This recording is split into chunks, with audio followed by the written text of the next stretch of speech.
वहीं पर एक बुजुर्ग, एक सीनियर है। उस बुजुर्ग को वह नौजवान सुहाता नहीं है, तो उस बुजुर्ग ने पूरे गांव में ये जाहिर कर दिया कि नौजवान चोर है।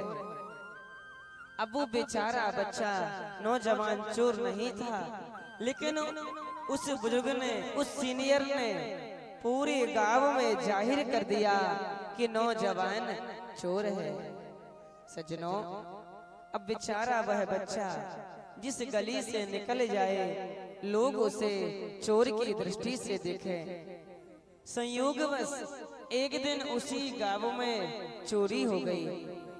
अब जब चोरी हुई तो सबकी नजर कहां पर गई? बोलिए, किस पर गई? उसी नौजवान पर गई। पुलिस आई, थाने गया, लेकिन सबूत कुछ था नहीं तो छोड़ दिया गया। लेकिन वह नौजवान शांत नहीं बैठा। उसने पंचायत बुलाई और पंचों से कहा कि इस बुजुर्ग ने, इस सीनियर ने मेरा अपमान किया है। पंचों ने पूछा, बोले भाई क्या कभी आपने इसको चोरी करते देखा? बोले नहीं। बोले क्या आपके घर से इसने कुछ चुराया? बोले नहीं। बोले फिर आपने ऐसा क्यों कहा? बोली मेरी विचार थी, मेरी धाराएं थी, मेरी थिंकिंग थी। बोली अब आपकी सजा का टाइम है। बोली जो कुछ आपने अभी कहा ये सब एक पेपर में लिखो और घर जाते समय कागज के टुकड़े करके हवा में उड़ाते हुए चले जाना, फैसला कल होगा।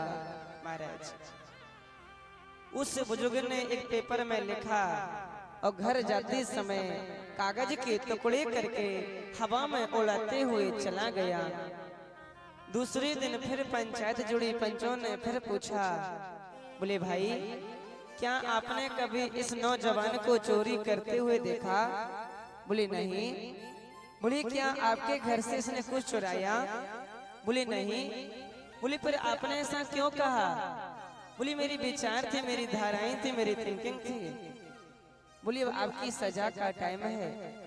बोली जो कुछ आपने भी कहा और जो आपने कल कागज के टुकड़े हवा में उड़ाए थे, जाइए वही कागज के टुकड़े वापस लेकर के आइए, यही आपकी सजा होगी। उस बुजुर्ग ने कहा, उस सीनियर ने कहा, अरे वाह है, ना जाने वो कागज के टुकड़े हवा में उड़ करके कहां कहां चले गए, हम कैसे लाएंगे? पंचों ने कहा कि जिस प्रकार से आप उन कागज के टुकड़ों को वापस नहीं ला सकते, उसी प्रकार से आप इस नौजवान की खोई हुई इज्जत भी वापस नहीं ला सकते। सज्जनों, जिसे हमने कभी देखा भी नहीं, जिसे हम जानते भी नहीं, हम उसके प्रति भी चार बातें आगे बढ़ाकर हम उसका अपमान कर देते हैं। हम किसका कितना बड़ा नुकसान कर रहे हैं ये स्वयं नहीं समझ पाते। इसलिए मेरा निवेदन है, हो सके तो आज कथा से सीख कर के जाना। जिंदगी में हो सके तो कभी किसी का भला गुण प्रकट करना, कभी किसी का बुरा गुण प्रकट मत करना। ये आपके लिए, समाज के लिए, देश के लिए, सबके लिए बहुत अच्छा होगा। महाराज बोलो राधे राधे। सज्जनों,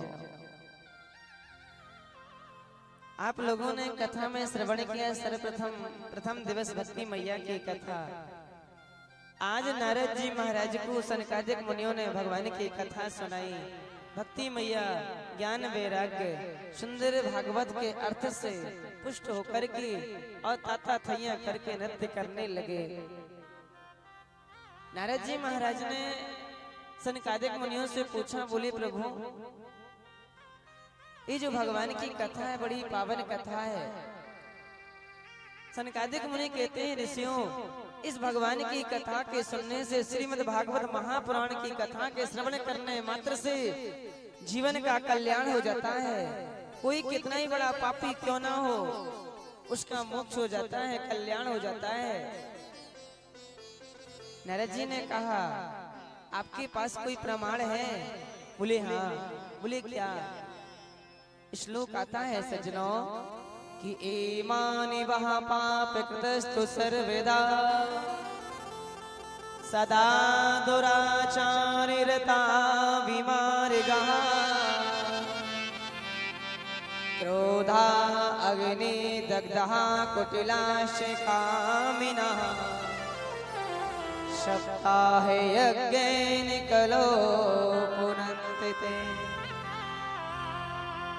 श्री सुत जी महाराज कहते हैं ऋषियों, ए मानवाः पाप कृतस्तु सर्वदा सदा दुराचार रता विमार्गः क्रोध अग्नि दग्धः कुटिलाश्च कामिनः सप्ताहे यज्ञेन कलो पुनन्ति ते। श्री सुत जी महाराज कहते हैं ऋषियों, ये जो भगवान की पावन कथा है, इतनी दिव्य दुर्लभ कथा है कि यदि कोई व्यक्ति ने जीवन भर भी पाप किया है, कोई व्यक्ति ने अगर अपना सारा जीवन पाप में व्यतीत किया है और अगर वो भी साप्ताहिक कथा को सुन ले महाराज, तो उसका भी कल्याण हो जाता है, उसका भी मोक्ष हो जाता है। श्री सुत जी महाराज कहते हैं ऋषियों, 5 महापाप होते हैं। जीवन में यदि किसी व्यक्ति ने 5 महापाप भी किया है